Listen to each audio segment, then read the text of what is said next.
Pertamina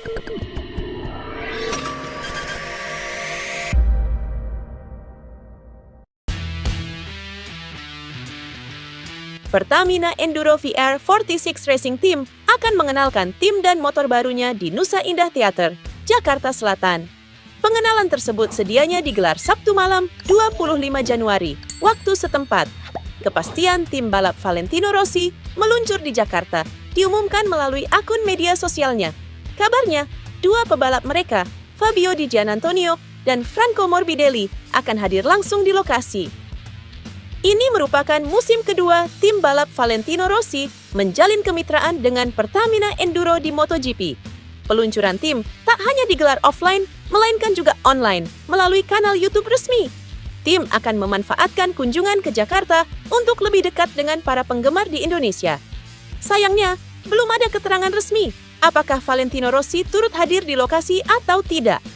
Musim lalu, peluncuran tim Pertamina Enduro VR 46 Racing Team digelar di Emilia-Romagna, Italia.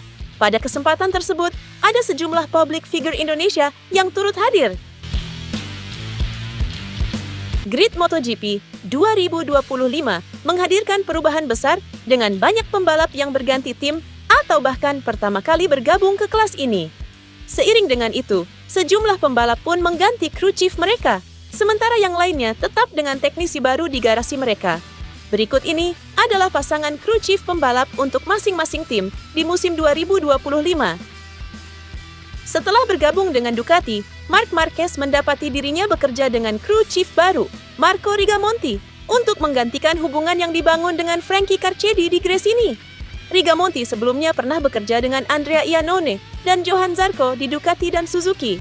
Sedangkan Christian Gabarini tetap mendampingi Francesco Bagnaia, seorang yang sudah lama bekerja sama dengannya selama meraih gelar juara MotoGP.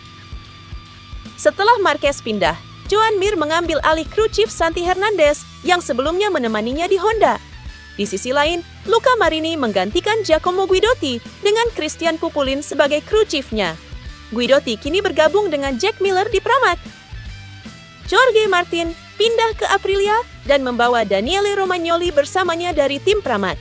Sementara itu, Marco Bezzecchi bekerja dengan Francesco Venturato di Aprilia, menggantikan Matteo Flamini. Pedro Acosta, wajah baru di KTM, membawa kru chief Paul Trevatan dari Tech3. Brad Binder masih dipasangkan dengan kru chief Andres Madrid.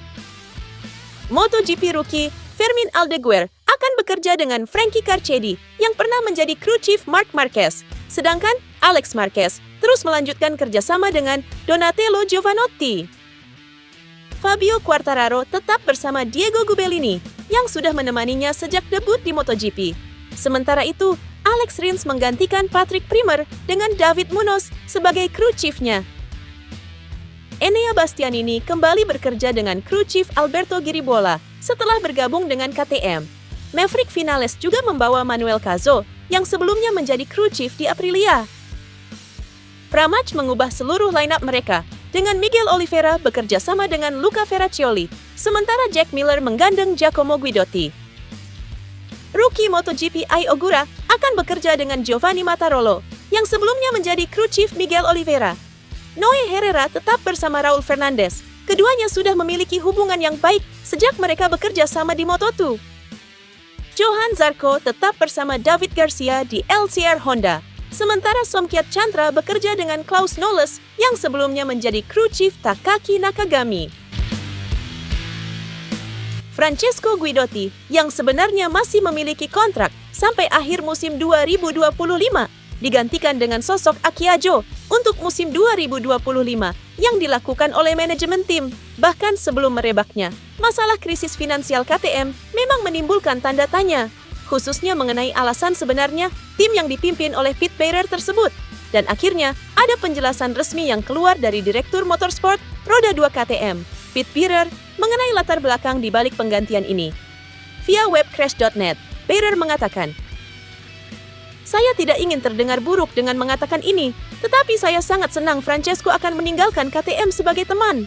Sayangnya, kami tidak mendapatkan kesuksesan yang kami inginkan karena banyak alasan kecil," kata Beirer.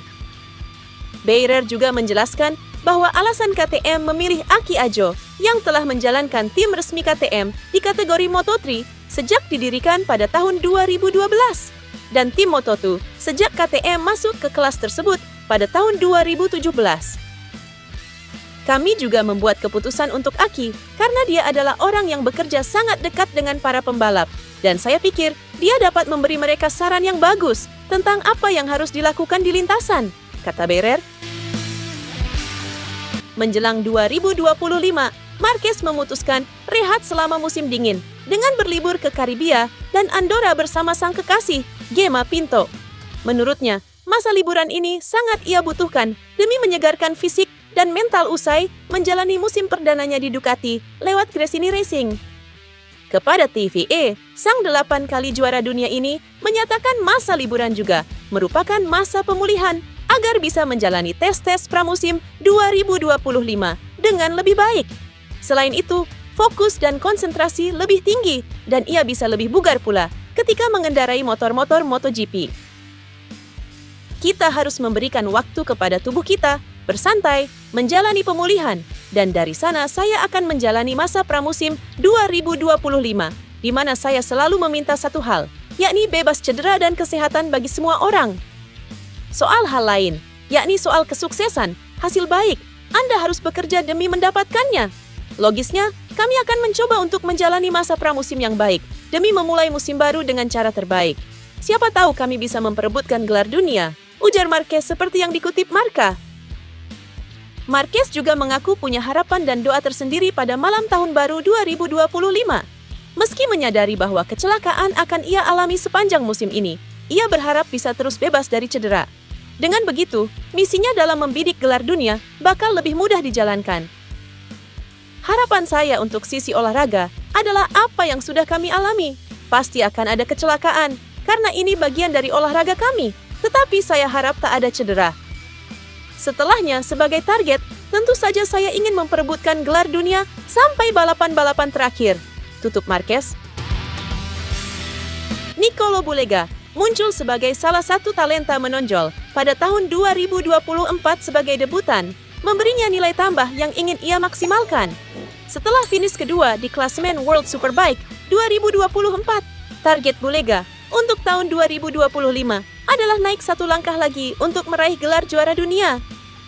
Namun menurut publikasi Italia GP1 yang berbicara dengan manajer Bulega, Alberto Martinelli, di Monza Rally Show pada awal Desember, pembalap Italia itu juga mencari peningkatan dalam kontrak barunya dengan tim pabrikan Ducati. Intinya, Bulega, yang kontraknya dengan Ducati akan berakhir pada akhir tahun ini, menginginkan kenaikan gaji, sesuatu yang mencerminkan transisinya dari pemula yang menjanjikan menjadi pemenang balapan dan penantang kejuaraan. Tuntutan yang diajukan Bulega terhadap Ducati berarti ia kemungkinan akan mencari pabrikan lain jika Ducati tidak dapat memenuhi keinginannya. Namun prioritas Bulega adalah bertahan di Ducati. Ditambah Ducati telah menjanjikan Panigale V4R versi baru di 2026 yang sepertinya menarik bagi Bulega. Selain faktor mereka sudah lama bersama Ducati,